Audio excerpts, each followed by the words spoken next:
Welcome back to my YouTube channel वांगशिया नए नए इमोशंस। आई होप आप सब अच्छे हैं। अच्छे नहीं हो तो हो जाओ यार। गाइस, स्टोरी पर रिस्पॉन्स सच में बहुत घटिया है। जितना मैंने सोचा था उससे भी ज़्यादा बेकार है। खैर, इस स्टोरी को हम जल्दी फिनिश करने वाले हैं। इसके बाद मैं कोई और स्टोरी लेकर आऊँगी। मेरे दिमाग में है, मैंने किसी से बहुत पहले एक स्टोरी कहा था जो कि एक स्टोरी का लफ्ज़ है। उसमें असल में विंग की याददाश्त चली जाती है। वो सब कुछ भूल जाता है। वो 16 साल का बन जाता है। उसका एज वगैरह सब बड़ा होता है, पर असल में वो उसे उसके दिमाग में रहता है कि अब वो स्कूल में पढ़ने के लिए आए हैं। वो उसका भाई, उसका ब्रदर, ऐसा उसे और कुछ याद नहीं रहता। तो मैं वो स्टोरी नेक्स्ट लाने के बारे में सोच रही हूँ। मैं उससे पहले एक ओवरव्यू वीडियो ज़रूर बनाऊंगी उसके लिए। अगर आपको स्टोरी अच्छी लगेगी, स्टोरी लाइन पसंद आएगी, तो ही मैं उस स्टोरी को शेयर करूँगी, नहीं तो मैं नहीं करूँगी। तो चलिए आज की स्टोरी को स्टार्ट करते हैं वहीं से जहां हमने लास्ट एपिसोड छोड़ दिया था। हम देखते हैं पहला सीन, जहां पर सब लोग खड़े हैं। वेन चाओ है जो कि अपने घुटनों के बल है, उसके हाथ पैर बांध दिए गए हैं और उसके गले पर अभी भी जो वैन जूली है उसने तलवार रखी हुई है। वहाँ शुयांग है जो विंग को चेक कर रहा है। उसने विंग को चेक किया और कहा, तुम ठीक तो हो ना? तुमने इन आयरन को ख़त्म किया है। वी विशान, तुम्हें अपना ध्यान रखना चाहिए। विंग जिसने कहा, मैं ठीक हूँ, तुम ये सब करना बंद करो। कितना अजीब लग रहा है, बहुत बहुत अजीब लग रहा है मुझे। जो शुयांग है उसने कहा, मेरा फ़र्ज़ बनता है तुम्हें चेक करना, मेरा हक है तुम्हें चेक करने का, मैं क्यों चेक ना करूँ तुम्हें? विंग जिसने शुयांग को खुद से दूर करते हुए कहा, हाँ हाँ हाँ हाँ, मैं समझ गया। फ़िलहाल थोड़ा दूरी बना के रखोगे तो ही अच्छा होगा। हाँ, लेकिन शुयांग जो अभी भी हट नहीं रहा था, वो विंग के पीछे ही पड़ गया था। वांग जी जिससे अब देखा नहीं गया, उसे याद है सब कुछ। वो भी फ्यूचर से आया है। वो ऐसे कैसे विंग को किसी और के साथ देख सकता है, और शुया जैसे इंसान के साथ तो बिल्कुल भी नहीं। तो वांग जी उन दोनों के बीच में आ गया। उसने कहा, दूर रहो। शुयांग जिसने वांग जी की तरफ एक बार देखा और वो वांग जी को क्रॉस करके विंग के पास पहुंच गया। विंग जो बहुत अननॉय फील कर रहा था। विंग जिसने कहा, तुम्हें क्या चाहिए? अब मुझे साफ साफ बोलो। ये चापलूसी करना बंद करो। तुम कब से ऐसा बन गए? शुयांग जिसने कहा, जब से तुमने मेरा दिमाग खराब किया है तब से मैं ऐसा बन गया हूँ। तुमसे किसने कहा था मुझे आके समझाने के लिए? मुझे हमेशा से प्यार नहीं मिला, मैं प्यार का भूखा था। तुमने मुझे वो दिया है तो इसलिए मैं तुम्हारे पास मंडरा रहा हूँ। सिंपल सी बात है। जिसे जो देगा, मतलब जिसके ऊपर जो एहसान करेगा वो उसके साथ ही रहेगा। तुमने मेरे ऊपर किया है तो मैं तुम्हारे साथ हूँ और मैं तुम्हें हमेशा प्रोटेक्ट करूँगा। ऐसा बोलकर शुयांग जिसने विंग के सर पर पैट किया और वांग जी देख रहा था। विंग कोई छोटा बच्चा नहीं है, विंग ये क्यों है। विंग को खुद भी अजीब लग रहा था। अभी वो अपनी ओल्ड बॉडी में नहीं है, मतलब जो उसकी फ्यूचर बॉडी थी इमोशन की, उसमें नहीं है। वो बॉडी थोड़ी छोटी थी हाइट में और वो थोड़ा मासूम सा दिखता था। स्पेशली वो थोड़ा गर्लिश टाइप का बॉडी था। तो अगर कोई उसकी बॉडी में ऐसा करता था ना, तो विंग को इतना अजीब नहीं लगता था। लेकिन अभी विंग एक मैच्योर मैन है, मस्कुलर मैन है। उसके साथ ऐसा करना विंग को बहुत अजीब लगा। विंग ने कहा, ए, हाथ दूर करो, दूर रहो। तुम मुझे साफ साफ बोलो तुम्हें चाहिए क्या, और ये सब करना बंद करो। शुयांग जिसने विंग के हाथ को पकड़ा और उसे साइड में ले गया। वहाँ ले जाकर शुयांग ने विंग से कुछ तो कहा। इसके बाद विंग बस हैरान था। वो हैरान होकर शुयांग को देख रहा था। जब वो दोनों वापस आए तो वांग जी ने पूछा, क्या कहा इसने? वांग जी को ना पूरी तरह से इग्नोर कर दिया विंग ने। विंग ने कहा, हो जाएगा तुम्हारा काम, अब तुम जा सकते हो, मेरी जान छोड़ो और निकल जाओ। शुयांग जिसने कहा, ठीक है, मुझे याद रखना मेरा काम होना चाहिए। अगर नहीं हुआ तो मैं यहाँ किसी को ज़िंदा नहीं छोड़ूंगा। तुम मेरे बारे में जानते हो, मैं किसी को भी मार सकता हूँ। ऐसा बोलकर वेंचा जो शुयांग है ना, जो वहाँ से गायब हो गया, चला गया। वहाँ पर लांचलन था जो सब कुछ देख रहा था और कुछ नहीं बोल रहा था। लांचलन हैरान है। उन्होंने कहा, शुशु, ये सब क्या है? विंग विंग वहाँ क्यों था? और आपको क्या उसके बारे में सब कुछ पता था? विंग जिसने सचिन की तरफ देखा और एक छोटी सी स्माइल की, उसने कहा, हाँ सचिन का, एक्चुअली आपको ये समझ नहीं आएगा। बहुत बहुत लंबी कहानी है, बहुत लंबी कहानी है। लंजा को शायद समझ में आ जाए, है ना लंजा? वांग जी जिसने विंग की तरफ देखा और कहा, क्या मतलब विंग? विंग जिसने कहा, एक्चुअली उस टाइम पे जब मैं क्लिप से कूद गया था ना अपनी मर्जी से, और मेरे पीछे तुम दोनों भी कूद गए थे। ये जियांग चेंग पागल, और तुम तो उससे पहले मैंने और अंकल ने कुछ बात की थी। मैंने कहा भी था तुमसे कि मैंने एक शुशु से बात की है, इसलिए मैं जा रहा हूँ, मुझे रोकने की कोशिश मत करना। पर मेरा मैसेज तुम समझे ही नहीं, तुम भी कूद गए वहाँ से। मुझे कितनी मुश्किल हुई तुम्हें वापस निकालने में। हाँ, वांग जीएस ने कहा, तुम्हारा मतलब क्या है विंग? विंग जीएस ने कहा, मतलब क्या है, हमारा प्लान था वो सब कुछ। तभी जियांग चेंग जो वहाँ पर एकदम आ गया, वो कहीं से तो प्रकट हुआ, इतने देर से वो कहीं दिख नहीं रहा था, अभी तो इतना अचानक से आ गया और विंग की कॉलर को पकड़ा और कहा, क्या कहा विभूषण, तुम अपनी मर्जी से कूदते हो, तुम्हारा प्लान था। मेरी जान निकलने को आ गई थी, तुम्हें मैं दूसरी बार मरते हुए देख रहा था, दूसरी बार। बताओ मेरा क्या हाल था उस टाइम पे, पता है तुम्हें? जो वांग जी है वो बस जियांग चेंग को देख रहा था। उसने कहा, जियान गोंगह्यान, क्या आप भी भविष्य से वापस आए हैं? जियांग चेंग जिसने कुछ भी नहीं कहा, वो बस विंग को घूर कर देख रहा था।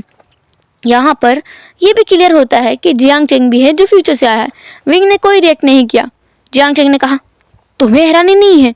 विंग ने कहा, मुझे पहले से ही शक था तुम लोगों पर।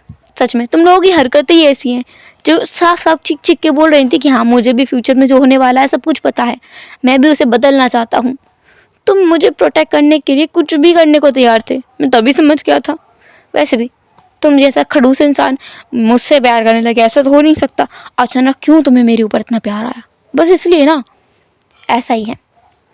वांग जीजस ने कहा, विंग बात तो ठीक है, पर यहाँ हमने 4 आयरन के टुकड़े देखे हैं, 5वां इन आयरन का टुकड़ा कहाँ है?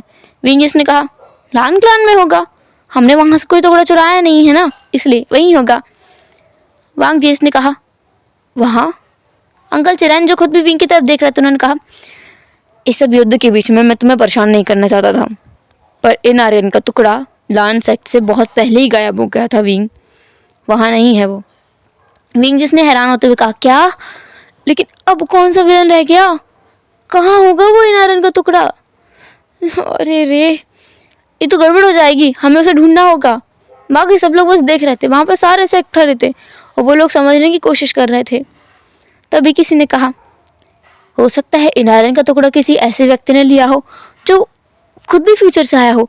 उसे लगा हो कि ये टुकड़ा तो वैंस के पास चला ही जाएगा कैसे न कैसे करके, तो उसने सोचा कि क्यों ना मैं इसे खुद सेव कर लूँ। वहाँ मैं जो मेंग्याओ था ना, वो बोला। मेंग्याओ की बात सुनकर सचिन ने कहा, आयाओ ऐसा नहीं हो सकता, मुझे पता है फ्यूचर से कौन कौन आया है। आयाओ जिसने कहा, आपको पता है? क्या आपको पता था कि विंग आया है? आपको पता था कि आपका भाई फ्यूचर से आया है? आपको यह भी पता था कि मास्टर लान भी फ्यूचर से आए हैं? सचिन ने कहा, मैंग्याओ ने कहा, कहीं आप भी फ्यूचर से तो नहीं आए? जो सचिन है उन्होंने कहा, नहीं, मैं फ्यूचर से नहीं हूँ, पर हाँ, मैंने कुछ सपने देखे थे, उनके आधार पर मैं अंदाज़ा लगा रहा था कि क्या ऐसा कुछ हो सकता है, और मैं जो देख रहा था वो लगभग उससे मिलता जुलता था, पर काफ़ी सारी चीज़ें बदल रही थी, इसलिए मुझे लगा कि ऐसा नहीं है। पर फिर मैंने अंदाज़ा लगाया कि शायद ये सारी बातें किसी और को भी पता है और वो लोग उन चीज़ों को होने से रोक रहे हैं। सबसे पहली शुरुआत तो मास्टर वे ने की थी, वो अपना निमंत्रण पत्र लेकर आए थे, तब से मुझे थोड़ा सा शक हुआ, और इसके बाद तो सारी चीज़ें साफ होती चली गई। शुशु का नहीं पता था, बस शुशु ने सच में झटका दिया है। वहाँ पर सारे लोग खड़े थे, वो लोग कंफ्यूज थे। निमुंगजी ने कहा, सचैन, अगर तुम मुझे साफ साफ बताओगे तो ज़्यादा अच्छा होगा। ये चल क्या रहा है, हमें कुछ समझ नहीं आ रहा है। ये विभूषण जियांग क्लान का हेड डिसिपल था, इसने क्लान छोड़ा, वेंस को ज्वाइन किया और अचानक से उनको धोखा भी दे दिया। लान चिरंजीवी ने कहा, ऐसा नहीं है, उसने जियांग सेक्ट छोड़ा ज़रूर था, पर अपनी मर्जी से नहीं, मेरे कहने पर। वैन सेक्ट जुड़ से जोड़ा ज़रूर था, अपनी मर्जी से नहीं, मेरे कहने पर। और धोखा देने वालों को मिला है, इसमें कोई बुराई नहीं है। हम लांस हैं और लांस कभी किसी गलत चीज़ का साथ नहीं देते, पर अगर कोई बहुत बड़ी गलत चीज़ होने वाली है तो अगर हम छोटा सा कुछ गलत करके उस बड़ी चीज़ को रोक सकते हैं तो इसमें भी कोई बुराई नहीं है। पिछली बार मैं अपने मोरल्स पर इतना अड़ा रहा कि मैंने सब कुछ बर्बाद कर दिया। खैर, अब सब कुछ ठीक है। विंगस ने कहा, अभी सब कुछ ठीक नहीं है, जब तक हमें वो 5 इन आयरन का टुकड़ा नहीं मिल जाता तब तो कुछ ठीक नहीं हो सकता। वांग जी जिसने कहा, विंग तुमने कहा 5 इन आयरन का टुकड़ा जो कि लन से गायब हुआ है, लेकिन चौथा इन आयरन का टुकड़ा तुम्हें मिला कहाँ? वो तो शुआन्नू केव में था ना? विंग जिसने कहा, हाँ तुम्हें याद है? तुम्हें पता है कि वो शुआन्नू केव में था? वांग जी ने कहा, विंग पहेलियां मत उलझाओ, तुमने कैसे? विंग जिसने कहा, तुम भूल रहे हो, अभी अभी एक व्यक्ति यहाँ से गया है जो कि इंसानों को मारने में एक्सपर्ट है, उसके साथ मिलकर ऐसा किया। और वैसे भी ये महान हस्ती तो है ही मेरे साथ जो हर किसी की गोल्डन कोर को नष्ट कर देता है। वहाँ वैन जूलियो खड़ा था। वैन जूलियो जिसने कहा, वो सब तो ठीक है, पर ये भविष्य से आने वाली बात तुमने मुझे नहीं बताई विंग। विंग जिसने कहा, हाँ हाँ हाँ हाँ हाँ हाँ हाँ नहीं बताई, क्योंकि मैं सबको बचाना चाहता था, इसलिए। जो वैन जूलियो है उसने कहा, बाकी सब ठीक है, मुझे फ्यूचर से कोई मतलब नहीं है जब तक तुम मेरे साथ हो। विंग जो बस सोच रहा था कि बस बम फटने ही वाला है, सारी पोल पट्टी खुलने ही वाली है, वो एक राज जो उसने अंकल से भी छिपाया है वो शायद ना खुल जाए, अगर खुला ना तो पक्का पता नहीं कितने लोग उसे मिलकर पीटेंगे। वैन जूलियो जिसने कहा, विंग वेंचाओ को यहीं छोड़ देते हैं और हम यहाँ से कहीं दूर चलते हैं। तुमने कहा था ये युद्ध खत्म होने के बाद, सब कुछ ठीक हो जाने के बाद में हम दोनों साथ में रहेंगे, है ना? वेंचाओ जो हंसने लगा, वो सच में बुरी तरीके से हंस रहा था। विंगिस ने कहा, तुम्हें किस बात की हंसी आ रही है? वेंचाओ ने कहा, तुम बहुत बड़ा धोखेबाज हो विंग, बहुत बड़े धोखेबाज। तुमने पहले प्यार के जाल में मुझे फंसाया और मेरे बलबूते पे तुम वेंसेट के अंदर आए, वहाँ आकर के तुमने हम सबको बर्बाद कर दिया। तुम कितने बड़े झूठे हो, तुम प्यार के नाम पे सबको ठग रहे हो। तुमने वेंसुलियो को भी वही कुछ कहा है ना? ये भी पागल है, ये भी नहीं बचेगा। ये भी नहीं बचेगा, इसको भी तुम पागल बनाओगे, मुझे पूरा यकीन है तुम भी धोखा खाओगे वेंसुलियो। इसलिए कहता हूँ आज संभल जाओ, अभी संभल जाओ और इसे अभी छोड़ दो। इससे पहले कि वेंचाओ कुछ और बोल पाता, वेंचाओ के गले में तलवार जा चुकी थी और जो कि वेंजुलियो ने किया था। वेंजुलियो विंग के खिलाफ एक शब्द नहीं सुन सकता। विंगिस ने कहा, तो तुमने उसे मार दिया? वेंजुलियो जिसने कहा, हाँ, मैं तुम्हारे बारे में एक बुरा शब्द भी नहीं सुन सकता। मैं कुछ भी नहीं जानना चाहता, भविष्य में क्या हुआ था क्या नहीं हुआ नहीं जानना चाहता। हम भविष्य बदल चुका है विंग, अब हम साथ रह सकते हैं, तुम मेरे साथ चलो। ऐसा बोलकर वेंजुलियो जिसने विंग के हाथ को पकड़ लिया टाइटली। वांग जी कैब देखता रहता, उसने विंग के दूसरे हाथ को पकड़ा। वेंजुलियो विंग को खींच रहा था एक तरफ और वांग जी दूसरी तरफ, वो दोनों उन्हें खींच रहे थे, पर विंग जिसने कहा आ, वांग जी जिसने हाथ छोड़ दिया क्योंकि वो ना विंग को दुखी होते हुए नहीं देख सकता। वेंजुलियो जिसने कहा, मैं जा रहा हूँ अब।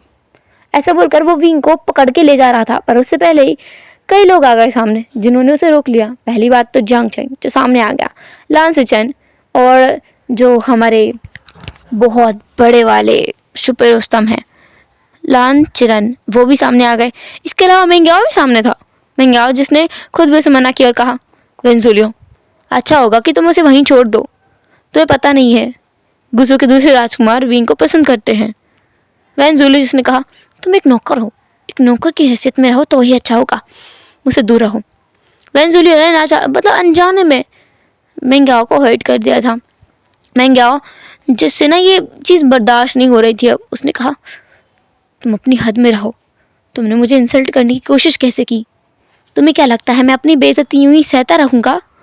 ऐसा बिल्कुल नहीं है। वहाँ सचिन थे जो तुरंत सामने आ गए। वो इस बार मेंग्याओ को ना बुरा बनते हुए नहीं देख सकते, उन्हें फ्यूचर के बारे में कुछ कुछ चीज़ें पता है, तो उन्हें ये पता था कि कुछ बुरी चीज़ तो मेंग्याओ ने भी की थी, वो भी इसलिए क्योंकि उसकी बेइज्जती बार बार की जाती थी, उसे नीचे दिखाया जाता था, उसकी माँ को कोई पसंद नहीं करता था। उसकी माँ की बेइज्जती करने पर उसने किसी को तो जान से मारा था, पर उन्हें नहीं पता कि किसे, और वो जानना भी नहीं चाहते। वो सामने आ गए। उन्होंने मेंग्याओ के सामने आते हुए कहा, वेंजुलियो अच्छा होगा विंग को यहीं छोड़ दो। विंगिस ने कहा, आप लोग शांत रहेंगे? वेंजुलियो मेरा हाथ छोड़ो। वेंजुलियो ने तुरंत विंग का हाथ छोड़ दिया।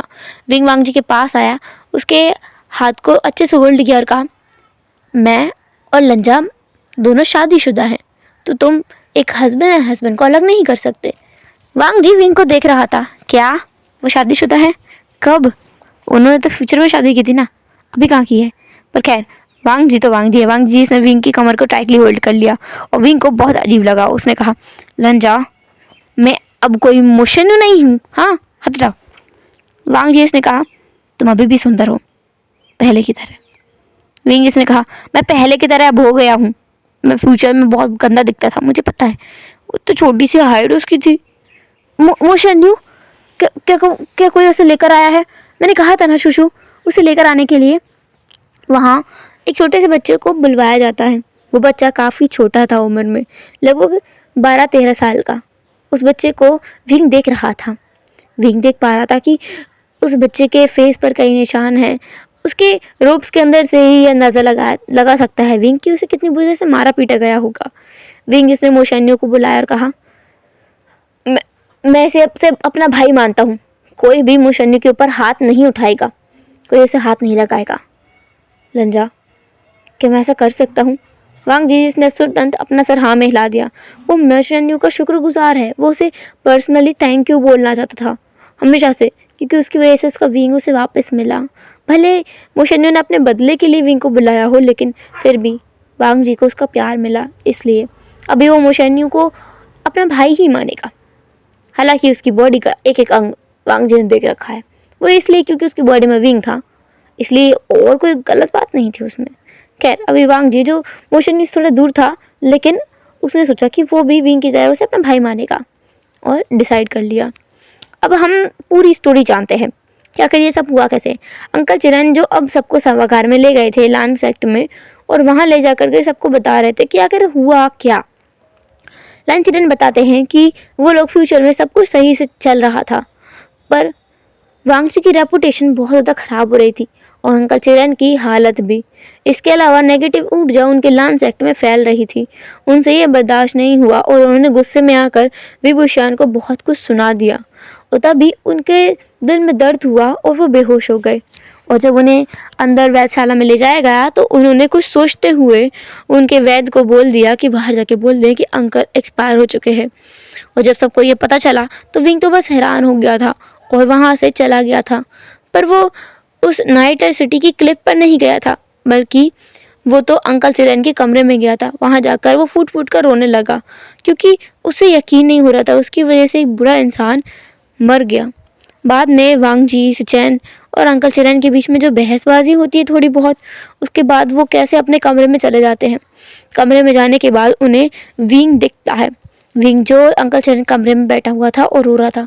अंकल चिरन को देखते ही वो उनके पैरों में गिर गया और बोला, अब ठीक है मास्टर, अब ठीक है, मुझे माफ़ कर दीजिए। अगर आपको मेरी वजह से परेशानी हो रही है तो मैं चला जाता हूँ, पर मेरा यकीन मानिए, जहाँ तक मेरा सवाल है, मैं लंजा के बिना रहने के लिए तैयार हूँ। मैंने मेरे बहुत चाहिए लोगों को छोड़ा है, वांग जी को भी छोड़ दूँगा। पर क्या आपको लगता है वांग जी, जिसने अपनी पूरी ज़िंदगी में अपनी माँ के बाद, अपने भाई के बाद, अपने अंकल के बाद सिर्फ एक इंसान से प्यार किया, वो भी इतना जिसके लिए उसने अपने सेक्ट को तक छोड़ने को तैयार हो गया, क्या वो मेरे बिना रह पाएगा? मैं उसे दुखी नहीं देखना चाहता। इसके बदले में आप जो जो कहना चाहें कह सकते हैं। विंग को लग रहा था कि ये शुशु की आत्मा है, पर ऐसा नहीं था, बल्कि वो तो खुद ही थे। तो उन्होंने विंग की इस हालत को देखकर पता नहीं उन्हें कहाँ से तरस आ गया। उन्होंने विंग के साथ बैठ करके एक योजना बनाई जिसके अकॉर्डिंग वो एक रिचुअल करने वाले हैं। उस रिचुअल में विंग को अपने लोगों को ऐसा दिखाना है जैसे कि वो अपनी मर्जी से मर गया है, पर असल में उसे मरना नहीं है। असल में उन्हें एक रिचुअल करना है, पर उसकी शुरुआत होती है सारे रिश्तों को तोड़ने से। वो लोग पास्ट में वापस जाएंगे। ये सोच करके विंग, जो कि क्लिफ पर गया, उसने अंकल से हुई बातों के बारे में वांग जी को बताने की कोशिश की, थोड़ा हिंट देने की, पर वांग जी उस टाइम पे नहीं समझ पाया क्योंकि वो समय ही इतना नाजुक था। विंग जो वहाँ से कूद गया, पर वहाँ पर अंकल चिरन थे नीचे, क्लिफ के नीचे। विंग को काफ़ी ज़्यादा चोट आई थी, लेकिन विंग वहाँ था जिंदा। और वांग जी और जियांग चेंग जो उसके पीछे पीछे कूदे थे, इसके बारे में तो विंग को पता ही नहीं था। उसका रिचुअल किया जाता है। विंग को उस आग में कूद जाना था, जिसके बाद वो पास्ट में वापस लौट जाएंगे। विंग ने वही किया। विंग उस आग में कूद गया। इसके अलावा लान चेरेंजो खुद भी उस आग में कूद गए। लेकिन उन दोनों को नहीं पता था कि जो दो लोग ऊपर से कूद रहे थे वो दोनों उसी आग में गिर गए थे। सचैन जो वहाँ पर उन लोगों को देखने के लिए आया था, और जब वो लोग कूदे तो वो कूदे नहीं थे नीचे, बल्कि वो वहीं बैठकर रो रहे थे। तो उनकी आंसू की बूंदें उस आग में गिर गई थी, इसलिए उनका जो दुखी भरी यादें हैं ना, उनके दिमाग में पास्ट में आ गई। इसके अलावा किसी को नहीं पता कि उस आग में कुछ सोल्स भी थी जो कूद गई थी। वो सोल्स भी यहाँ वापस टाइम ट्रेवल करके आई हैं, जिसके बारे में किसी को भी नहीं पता। ये बात अंकल चिरन को भी नहीं पता, ये बात मैं बता रही हूँ। तो बाकी सब क्लियर हो जाता है। अब सब लोग अपने अपने रूम में थे, सबको अपना अपना रूम दिया गया था। वांग जी और विंग साथ में थे। विंग जो वांग जी की बाहों में था, विंग ने कहा, लंजा सब कुछ ठीक हो गया ना फाइनली? वांग जी जिसने कहा तभी उन्हें कोई आवाज़ आई तो दोनों उठकर बाहर चले गए, क्योंकि अभी रात का समय है और रात में लान सेक्टर में तो कोई आवाज़ करता ही नहीं है। तो ये आवाज़ें कहाँ से आ रही हैं? वो आवाज़ें जंगल से आ रही थी। वहाँ जाकर उन्होंने देखा कि वहाँ पर मिंग्याओ है और सचिन है, वो दोनों आपस में बातें कर रहे हैं। सचिन जी ने कहा, मुझे जानना है कि आखिर हुआ क्या था। मैं तुम्हें दुखी नहीं देना चाहता, मैंने देखा कि तुम मर रहे थे। देखो मिंग्याओ, मैंने फ्यूचर की जितनी यादें देखी हैं उनके हिसाब से मुझे ये समझ आया है कि मुझे तुम्हें अपनी फीलिंग्स बता देनी चाहिए। मैंने ये भी देखा कि तुमने किसी से शादी भी कर ली थी। मिंग्याओ जिसने अपनी आंसू भरी आंखों से कहा, मैं ऐसा नहीं करता, क्योंकि मुझे फ्यूचर के बारे में सब कुछ पता है। सचिन ने कहा, क्या? तुम्हें कैसे पता है? मिंग्याओ जिसने कहा, उस आग में जहाँ मास्टर लान ने कहा वो रिचुअल करते हुए वो लोग उस आग में कूद गए थे। वहाँ मेरी सोल थी, मैं मरा नहीं था। मेरी आत्मिक ऊर्जा की शुद्धि कभी हुई ही नहीं थी, इसलिए मैं वहाँ था। जब मैंने उन दोनों को वहाँ जाते हुए देखा तो मैं खुद भी उनके पीछे पीछे चला आया और यहाँ पहुँच गया। जब मैंने पहली बार खुद को नीसेक्ट में देखा था तो मैं बहुत हैरान था, पर इस बार मैंने सोचा है चाहे कुछ भी हो जाए मैं कुछ गलत नहीं करूँगा। पर सचैन, एक बात याद रखना, मैं मेरी माँ को तड़पाने वालों को आसानी से नहीं छोड़ूंगा, और मेरी माँ को तड़पाया है जिन गुआंगशान ने, वो नहीं बचेगा। उसके अलावा मैं किसी का कुछ भी नहीं बिगाड़ूंगा, मैं तुमसे वादा करता हूँ। वहाँ वांग जी और विंग थे जो ये सब सुन रहे थे। वो लोग तो यही जानकर हैरान थे कि ये क्या हो रहा है। ओ गॉड, सच में? फिर विंग जिसने कहा, वांग जी मेरी बात सुनना ज़रा। वो वांग जी को अपने साथ ले आया। विंग टेंशन में था। वांग जी ने पूछा कि क्या बात है विंग? विंग ने कहा, सजन का ने मिंग्या को चुन लिया है, पर आचिंग का क्या होगा? आचिंग तो गगा को पसंद करने लगा था ना?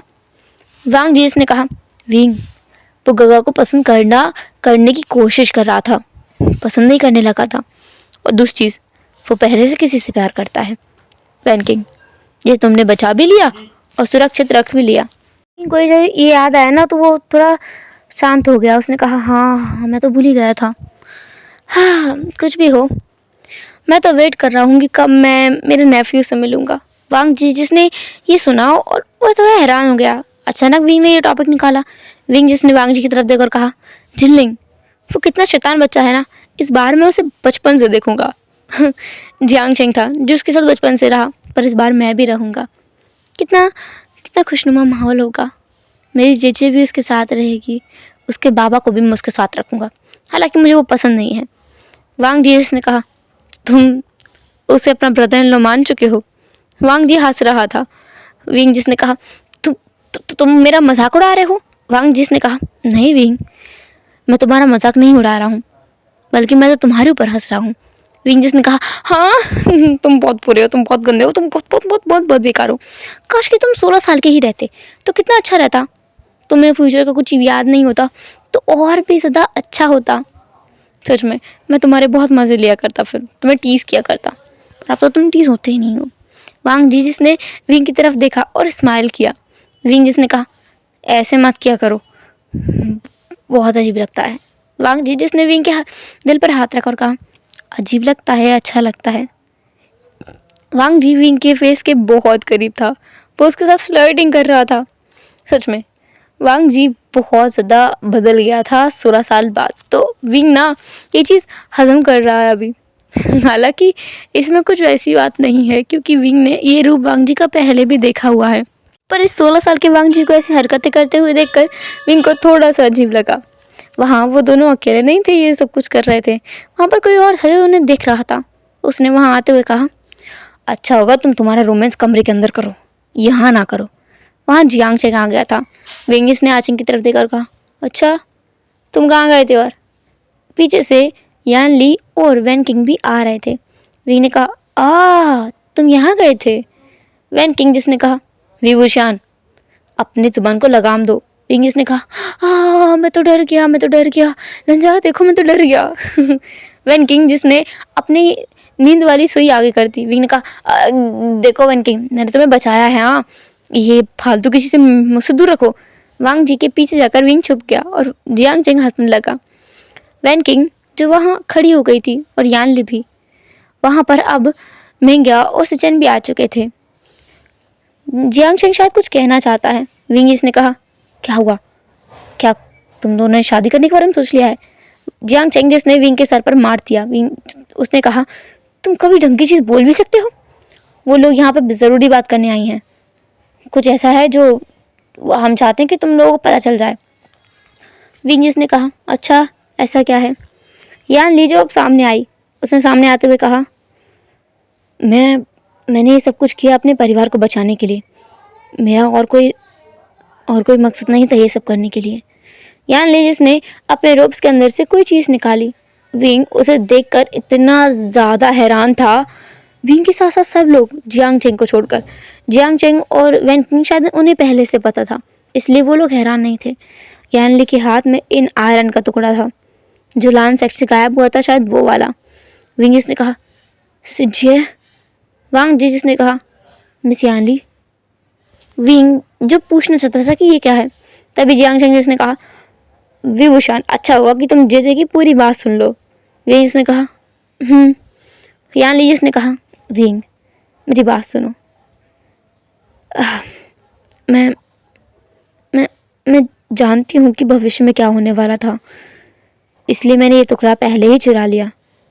मुझे ये पता लगा लाइब्रेरी में कि इन आयरन का टुकड़ा लाइब्रेरी के हिडन एरिया में है, और मुझे पता ही था फिर ये किसने किया होगा, क्योंकि मास्टर लान दोनों लांस के अलावा किसी और पर भरोसा नहीं कर सकते। अंकल लानचरण ने सिचन के कमरे में ये नहीं रखा था। मैंने उनके कमरे की तलाशी ली थी, लेकिन वांग जी के कमरे में था, तो मैं वहाँ से लेकर आई थी। राजकुमार के कमरे से ला करके मैंने उस डब्बे को खोला और वहाँ से ये चीज़ निकाल ली। मुझे पता था ये वही चीज़ है जिसके बल पर तुमने बहुत चीज़ें हासिल की थी, पर बहुत चीज़ें गलत भी कर दी थी। अनजाने में तुम्हारा कई लोगों ने फ़ायदा उठा लिया था। मैं नहीं चाहती थी कि मेरा भाई इस बार फिर से सफ़र करे। विंगिस ने अपनी श्रीजा को ना गले लगा लिया। उसकी बहन कितनी अच्छी है। विंगिस ने कुछ देर बाद अपनी बहन को खुद से दूर किया और कहा, आपको कैसे पता फ्यूचर के बारे में सब कुछ? यान ली जिसने कहा, विंग आत्मिक शुद्धि की प्रक्रिया हो या ना हो मुझे नहीं पता, लेकिन हाँ मैं भविष्य से ज़रूर वापस आई। कैसे आई मुझे नहीं पता, पर मुझे सब कुछ याद था। विंग जिसने बस अपना सर हाँ में हिला दिया। जो अब वैन किंग है उसने कहा, तुम्हें याद नहीं है तो मैं याद दिला देती हूँ। तुम्हारी सोल का एक हिस्सा मेरे पास था और उसी को लेकर मैं मर गई थी। हमारी आत्मा 1 साल भटक रही थी यान ली, और मैं तुम्हें यहाँ खींच कर ले आई हूँ। यान ली जिसने बस स्माइल किया। विंग जो देख रहा था, नहीं नहीं नहीं नहीं नहीं नहीं, ये नहीं होना चाहिए, बिल्कुल नहीं होना चाहिए। यहाँ तो 2 कपल बर्बाद हो जाएंगे फिर अगर ऐसा कुछ हुआ तो। बेचारा उसका प्यारा प्यारा भाई जियांग चेंग और उसका खड़ूस सा ब्रदर इन लॉ, नहीं नहीं नहीं नहीं, उसका फिर जिनलिंग कैसे आएगा? नहीं नहीं नहीं, ऐसा नहीं होना चाहिए। तो विंग जिसने उन दोनों के बीच में आते हुए कहा, आप दोनों की दोस्ती बहुत अच्छी है, पर अगर तुम लोग भविष्य आए हो तो पता ही होगा ना। सिजय मेरा नेफ्यू कब आएगा? वांग जी जिसने विंग को पकड़ के खींच और कहा, विंग जिसने कहा, क्या मैंने गलत थोड़ी बोला है? जय बताओ ना मेरा नेफ्यू कब आएगा? यान ली जो शर्मा रही थी, मतलब सच में उसका भाई के मुंह में सच में लगाम नहीं है। जियांग चेंग जो गुस्सा करते हुए विंग को देख रहा था, और वैन किंग जो कि अभी कोई रिस्पॉन्स नहीं कर रही थी। जियांग चेंग जिसने पूछा, मिस वैन, अगर आपको सब कुछ याद है तो क्या आपको याद है? जो वैन किंग है उसने कहा, जी याद है, पर क्या आपके माता पिता मानेंगे? जियांग चेंग जिसने कहा, बिल्कुल मानेंगे, बिल्कुल मानेंगे, मेरी माँ ज़रूर मान जाएगी और पिताजी को विंग मना लेगा। विंग जिसने कहा, हाँ हाँ, मुझे बलि का बकरा बनाओ। जियांग चेंगिस ने कहा, तो मैंने तुम्हारे लिए पिताजी और माँ को नहीं मनाया इस खड़ूस के लिए, हालांकि मुझे बिल्कुल पसंद नहीं है। विंग जिसने कहा, पता नहीं क्यों हमें एक दूसरे के पार्टनर्स बिल्कुल पसंद नहीं है, सिवाय जे जो हम सबके पार्टनर्स को पसंद करती हैं। मुझे सिजे का पार्टनर जिन जिशुआन बिल्कुल पसंद नहीं है। तुम्हारी पार्टनर वैन किंग भी मुझे पसंद नहीं है। जियांग चेंगिस ने कहा, मुझे भी तुम दोनों बिल्कुल नहीं पसंद हो। विंग जिस ने कहा, कौन? जियांग चेंगिस ने कहा, तुम दोनों एक दूसरे के कपल, ये दोनों पसंद नहीं हो। वो लोग वहाँ पर थोड़ी देर और झगड़ा वगड़ा करते हैं, बातें करते हैं और फिर बाद में रात को अपने अपने कमरे की तरफ निकल जाते हैं। नेक्स्ट डे जियांग चेंगिस ने अपने माता पिता को बता दिया कि वो वैन किंग को पसंद करता है, बल्कि एक ज़िंदगी से नहीं, दो ज़िंदगियों से, और वो उससे शादी भी करना चाहता है। पहले तो मैडम यू ने बहुत ज़्यादा कहा कि नहीं ऐसा नहीं हो सकता, उसे एक राजकुमारी से शादी करनी चाहिए, पर वैन सेक्ट जो अभी था, मतलब सब लोगों ने उसे ख़त्म नहीं किया था, क्योंकि यहाँ पर लान सेक्ट ने उसका सपोर्ट किया तो कोई और उसे ख़त्म कर ही नहीं पाया। और विंग जिसने उस सबको हराया है, तो और कोई कुछ नहीं बोल पाया जब विंग ने खुद कहा कि वैन सेक्ट रहेगा और उसका लीडर होगा वैन निंग, और उसकी जो सब लीडर होते हैं, कहो मुख्यमंत्री या मंत्री, वो हो जाएगी वैन किंग। तो उनका सेक्ट भी अभी जिंदा था, पर वो ज़्यादा पावरफुल सेक्ट नहीं था, क्योंकि वैन निंग उस इतने अच्छे से चला नहीं सकता, लेकिन फिर भी ठीक था। दूसरी तरफ यहाँ की भी मैरिज फिक्स हो गई थी पूरी तरीके से, और 1 साल में उनकी मैरिज होने वाली थी, पर उससे पहले ही वांग जी और विंग उतावले हुए जा रहे थे, पर उनकी शादी इतनी जल्दी तो नहीं होने वाली, और ना ही जियांग चेंग की, क्योंकि अभी तो वो पढ़ रहे हैं, तो उन्हें टाइम दिया गया कि जब तक उनकी उम्र थोड़ी ठीक ठाक नहीं हो जाती उनकी शादी नहीं होगी। फिर क्या था, बस बेचारे चुप चुप कर ही मिलते रहे, कभी सबके सामने तो कभी अकेले में। और कोई एक व्यक्ति था जो इन सबको देख करके हमेशा दुखी होता रहता था, जैसा कि विंग ने कहा था कि वो उसे अपने पास रखेगा और दिन रात तड़पाएगा। उसे मौत की इच्छा होगी, पर वो मर भी नहीं पाएगा। वो था वेंजुलियो ने विंग के साथ बहुत गलत किया था पिछली लाइफ में। इस बार वो उस चीज़ का बदला ले रहा है। उसने अलग तरीके से बदला लिया है। पहले जो वेंजुलियो है उसे अपने प्यार में फंसा लिया, और अब जब वेंजुलियो उसके साथ रहना चाहता है तो विंग उसे खुद से दूर करके रखता है। ऊपर से वो ज़्यादातर इंटीमेट सीन जो है वांग जी के साथ में उसे दिखा दिखा के करता है, ताकि वो और भी ज़्यादा परेशान हो। ये जानबूझकर करता है विंग की पहले ऐसी आदत नहीं थी कि ऐसी हरकतें करे, पर उसने इतना कुछ देख लिया है ना फ्यूचर में, तो उसे पता है कि अच्छाई के लिए किया गया कोई भी काम जो गलत तरीके से क्यों ना किया जाए, ठीक ही है, अच्छा ही है।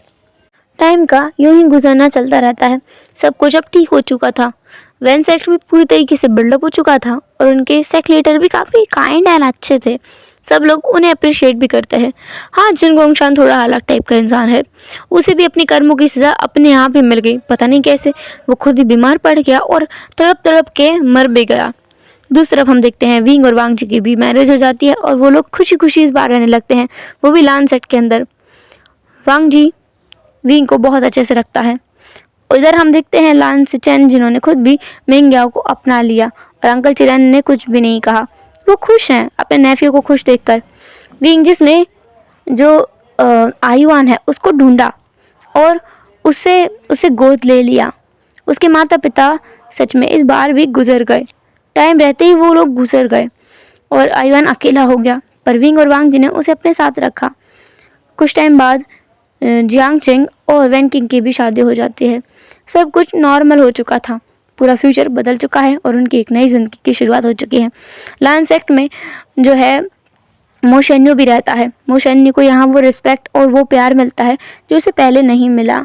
जिन सेक्ट में भी उसकी वो रिस्पेक्ट है अब, और मिंग्याओ को भी जिन का टैग दे दिया गया है, जो कि जिन जिशुआन ने दिया। जिन जिशुन जो विंग से थोड़ी नफरत करता था, लेकिन वो नफरत उतनी बड़ी नहीं, क्योंकि हाँ, उसे किसी ने हवा ही नहीं दी, इसलिए। खैर अब बचा बेचारा वो वेंशु, उसे भी मार दिया गया था। वैन रोहान को तो पहले ही सूली पे लटका दिया गया था। शुशे जो कि दर दर की ठोकरें खा रहा था, उसे उसका क्लान तो बहुत दूर की बात है, कोई रिस्पेक्ट भी नहीं करता उसकी। उसे पनिशमेंट मिली थी, उसे पूरे कल्टीवेशन वर्ल्ड से बाहर कर दिया गया था। और इसी एक एंडिंग के साथ में हम इस एफएफ को एंड करते हैं। ये एफएफ काफ़ी शॉर्ट रहा, मेरी एक्सपेक्टेशन से भी बहुत शॉर्ट था, बट ये बोर हो उससे पहले ही मैं चाहती हूँ कि इसे पहले ही ख़त्म कर दूँ। कल से हम एक न्यू एफएफ स्टार्ट करेंगे। चलो फिर मिलेंगे नेक्स्ट एफएफ में, तब तक के लिए टाटा के बाय बाय, ख्याल रखना, बाय बाय।